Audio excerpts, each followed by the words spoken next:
A paz do Senhor. O Senhor Jesus ali no monte na Galileia, após a ressurreição, após ter se encontrado com os discípulos na Judeia algumas vezes, então ele marcou através dos anjos e também mencionou esse encontro na Galileia. O livro de Mateus faz referência a esse encontro na Galileia, no monte. Posteriormente eles iam ainda se encontrar também na Judeia novamente, em Betânia, quando Jesus subiu aos céus.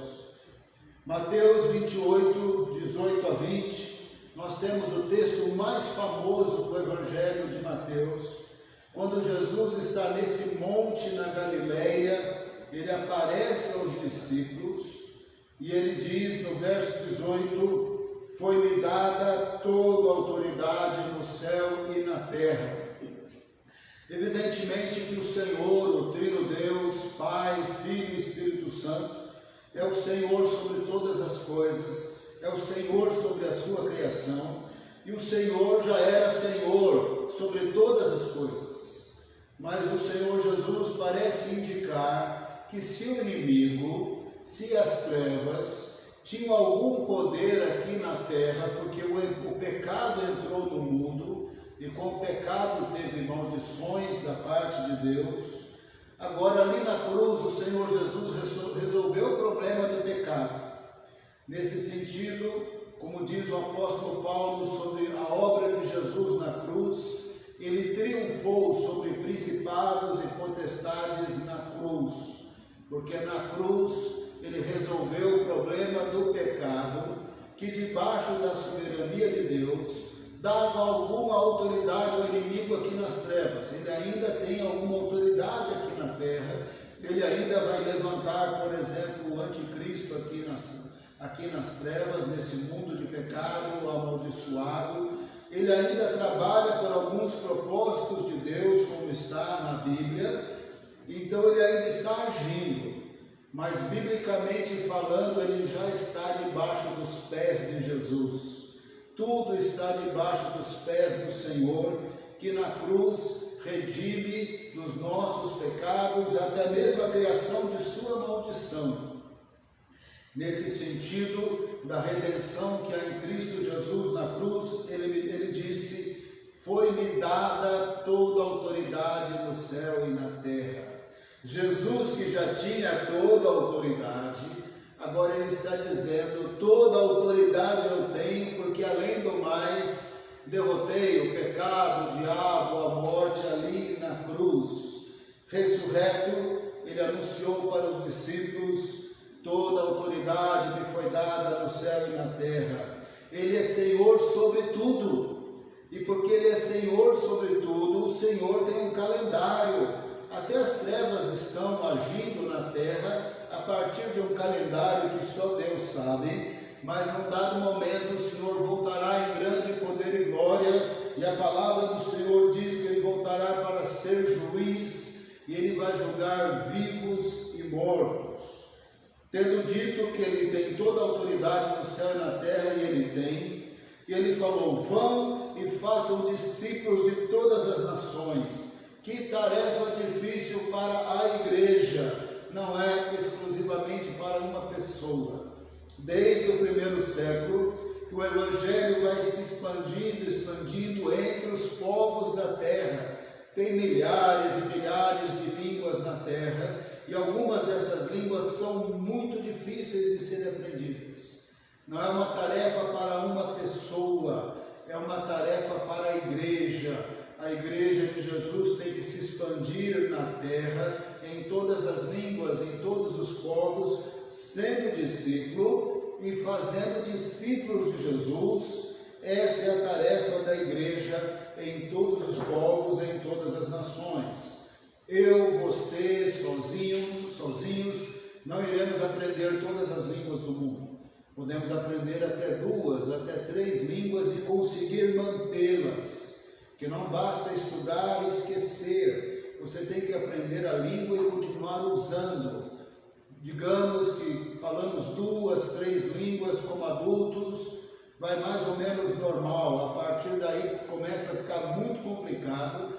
Geralmente aprendemos a língua materna mais uma, e a passar disso já é complicado também. Então o Senhor espera que a Igreja de Jesus Cristo, através dos seus muitos discípulos, obedeça o mandamento de ser discípulo e fazer discípulos de todas as nações.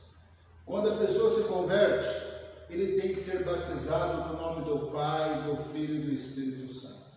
A Bíblia deixa bem clara que só tem um Deus, o Trino Deus.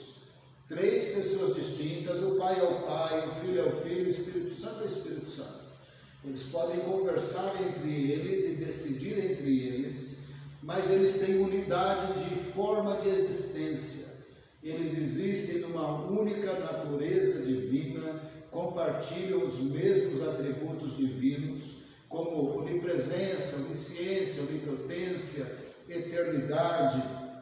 Deus é amor. Eles compartilham os mesmos atributos, de tal maneira que quando alguém se torna discípulo de Jesus, não tem como ele ser discípulo de Jesus e não ter o Pai e não ter o Espírito Santo.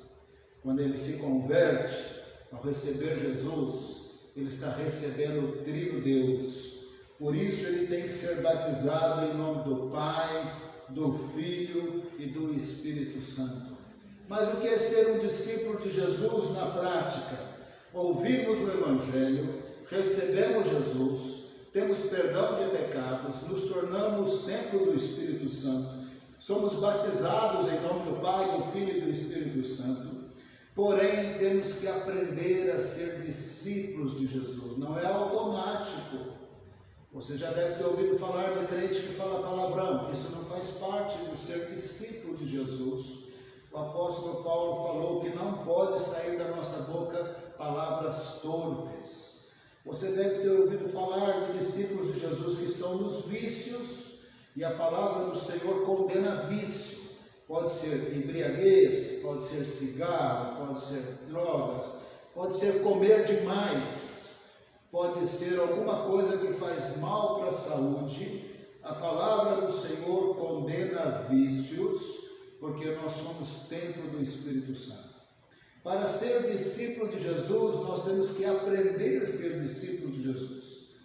Você já deve ter ouvido falar de crente rancoroso, vingativo, odeia todo mundo, se pudesse matava não sei quem, e falou que nesse caso eu mato até. Você já deve ter ouvido falar de crente violento.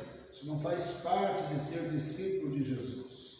Você já deve ter ouvido falar de crente murmurador. Você ouviu falar, você não encontrou ninguém que murmura. A murmuração não faz parte do discipulado.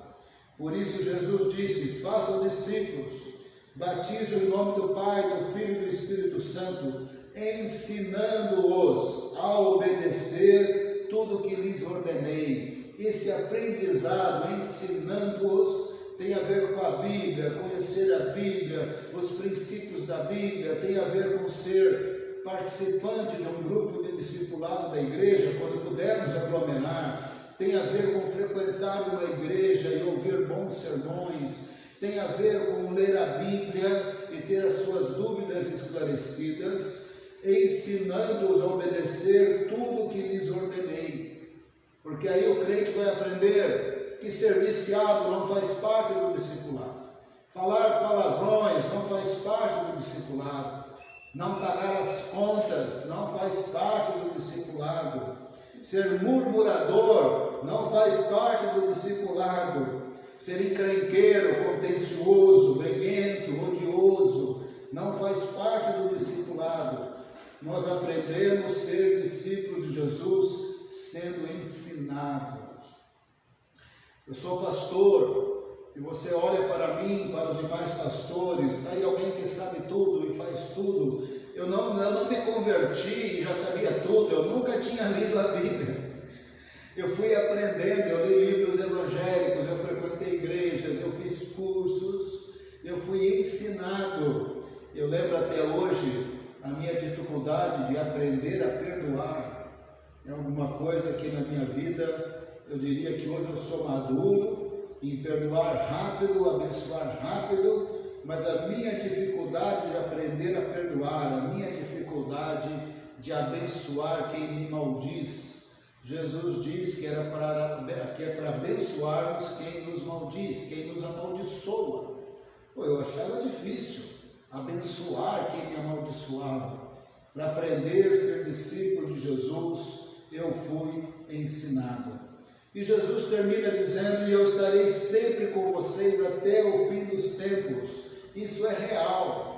Para pensar conosco, ou comigo. Nós somos discípulos de Jesus, seguimos aquele que tem toda a autoridade no céu e na terra, para fazer uma tarefa no poder do Espírito, e Ele está sempre conosco. Está sempre conosco aquele que tem todo o poder. Não quer dizer que não terá nenhum probleminha. Ele disse: no mundo tereis aflições, temos tribulações. Leia o livro de Atos, os apóstolos eram perseguidos.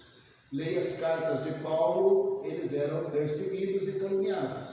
Leia os profetas, Jeremias foi colocado na cisterna. Rei Davi tinha um coração segundo Deus e passou por muitas tribulações. O importante é que Ele estará sempre conosco. Ele estava com José na prisão, dando revelações para José. Ele estará sempre conosco, sempre em todas as situações, na vida, no vale da sombra da morte e na morte. O Senhor estará sempre conosco, nos capacitando, nos abençoando. Mas a gente não pode ser fracote.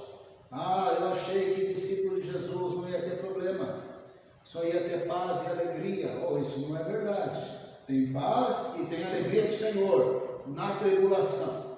Tem paz e alegria no Senhor, passando por pandemias ou fome, como Jacó passou com sua família num período de fome, de escassez. Emigraram para o Egito porque não tinha comida para comer. Nesse sentido, foram imigrantes, foram refugiados, porque não tinha comida para comer. Então nós sabemos que o Senhor tem toda a autoridade, estará sempre conosco, estarei sempre conosco no meio das lutas, das privações, enquanto fazemos discípulos de Jesus, enquanto aprendemos a ser discípulos de Jesus. É difícil ser discípulo de Jesus. Na hora da escassez, vou murmurar. Quantas vezes eu percebo na hora do funeral, a gente fica sem palavras, pessoas iradas com Deus porque um membro da família morreu. Mas quem disse que ele não morreria nunca? Quem prometeu que não haveria funeral nas famílias? Então não adianta ficar com ira. Nós estamos no mundo que foi expulso do Jardim do Éden. Um mundo que tem morte, um mundo que tem violência, um mundo que tem injustiça, um mundo que tem problema na família, um mundo que tem problema no trabalho, mas o Senhor tem toda a autoridade no céu e na terra, estará sempre conosco. Mas nós precisamos aprender a estar sempre com Jesus, como um discípulo de Jesus, no meio das tribulações da vida. Aprender a ser um discípulo. O discípulo não pode ser o murmurador. Ele não precisa ser super-herói. Nunca fico triste, nunca fico desanimado. Não, isso não precisa. Não precisa ser super-herói. Pode falar com Deus: estou triste, estou desanimado, essa luta está me entristecendo, essa notícia me deixou muito mal. Pode ter transparência. Não pode ter fingimento. Não pode ter murmuração, não pode ter vingança, não pode ter desejo de morte, não pode ter mentira, não pode ter pecado. Tem que ter santidade enquanto passamos pelas situações da vida, com o Senhor sempre conosco.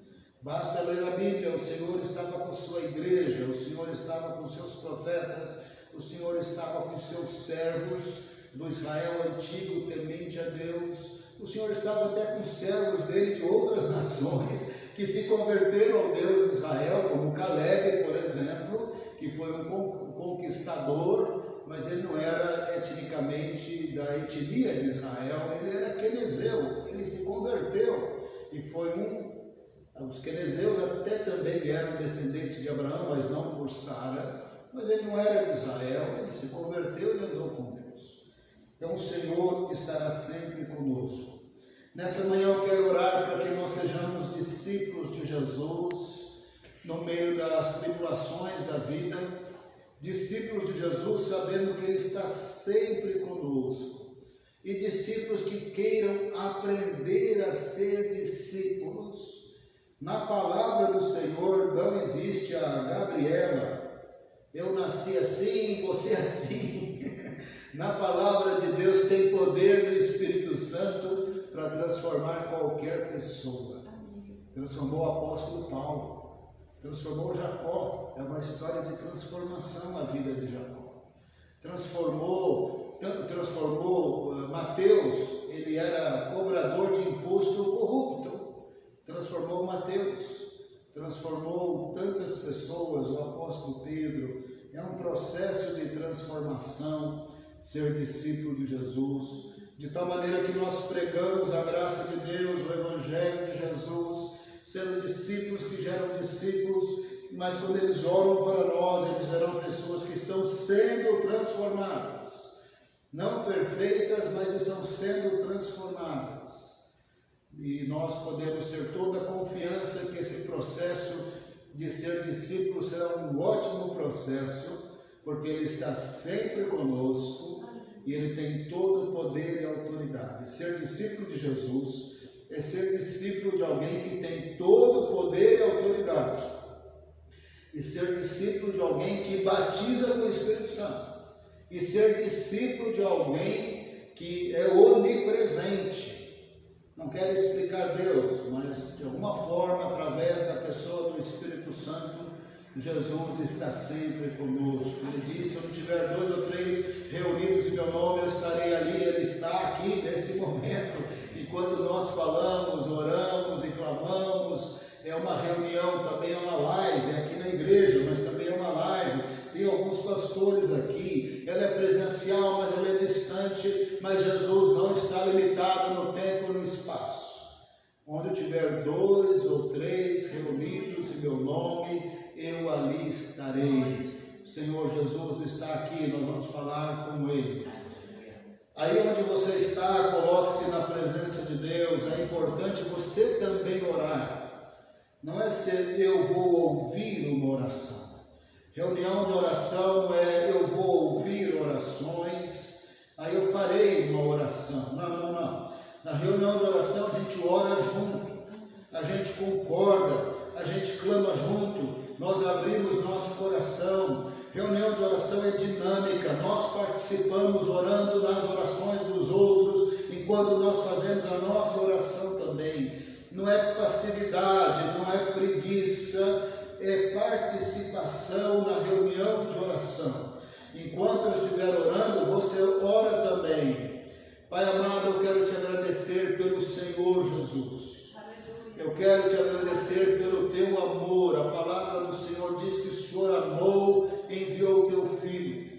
Eu quero agradecer ao Senhor Jesus que veio. Eu quero agradecer ao Espírito Santo que revela e convence Jesus nos nossos corações.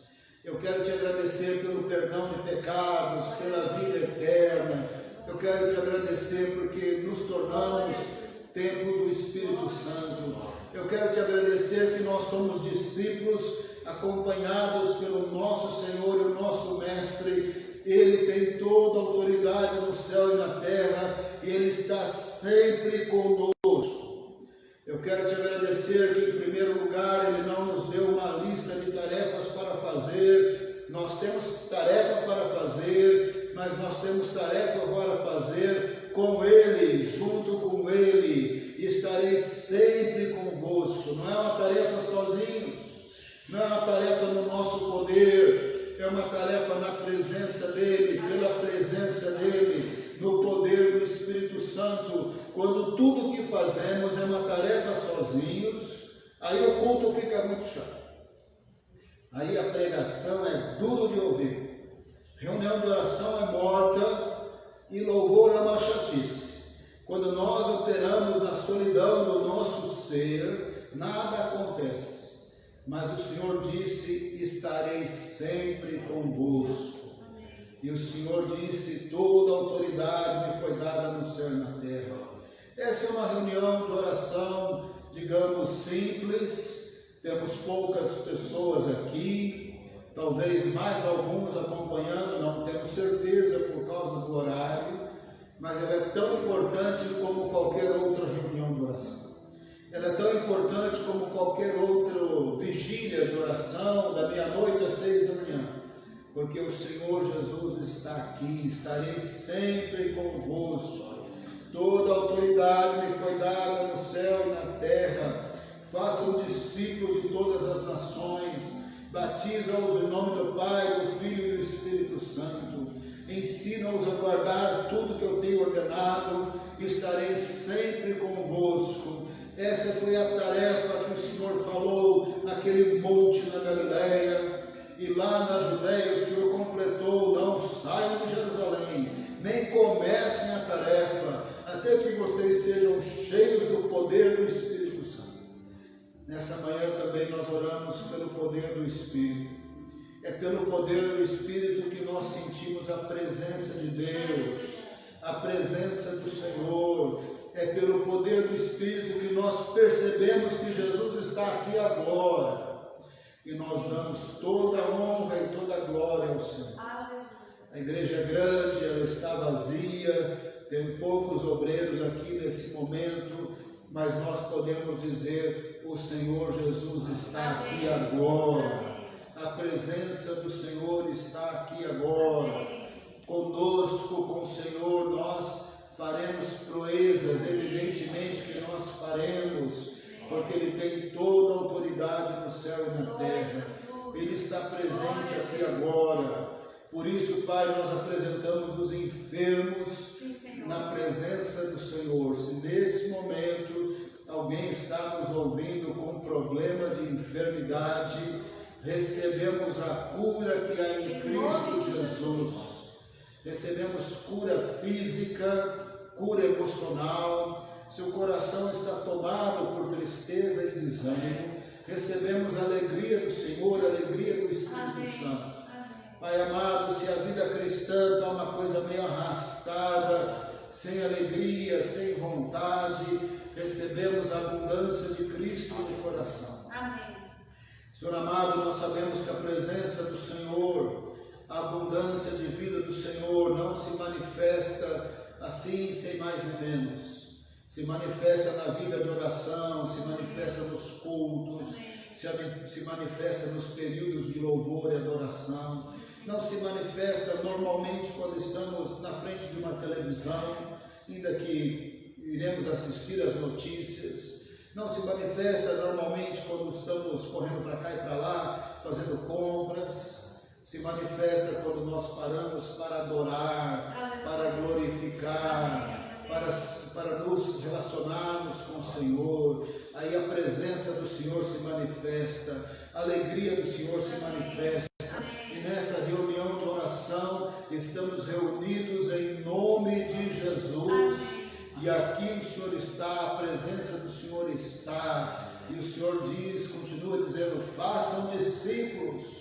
Continua ensinando tudo que eu tenho ordenado. Ensina a minha palavra, prega a minha palavra, anuncia Jesus.